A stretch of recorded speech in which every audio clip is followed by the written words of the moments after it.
أيها الناس، إن من يطعن في صحابة رسول الله صلى الله عليه وسلم لا يقبل منه صيامه ولا قيامه وليس من أهل الإسلام.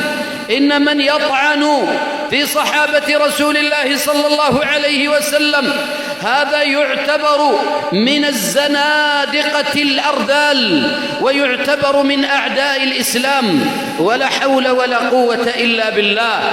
نعم يا عباد الله، وصحابة رسول الله الله جل وعلا رضي عنهم ورضوا عنه، فعلينا بأن نحبهم حبا شرعيا، نترضى عنهم ونستفيد من سيرتهم ونحبهم جميعا، لا نفرق بين فلان ولا علان.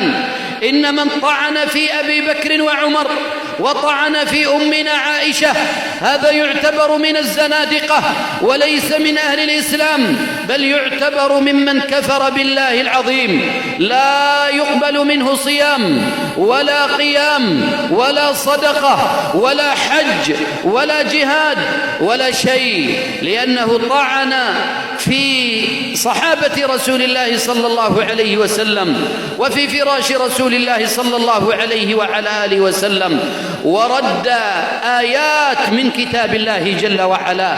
وهكذا يا عباد الله، لأن الأمة الإسلامية ابتليت بفرقتين مارقتين من دين الإسلام ويدعيان الإسلام وأنهما من أهل الإسلام.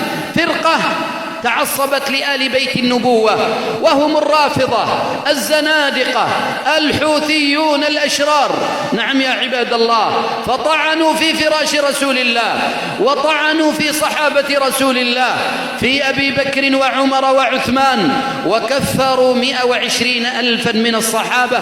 هؤلاء زنادقة كفار لا يقبل منهم صلاة ولا صيام. نعم يا عباد الله، فهم كفار بالله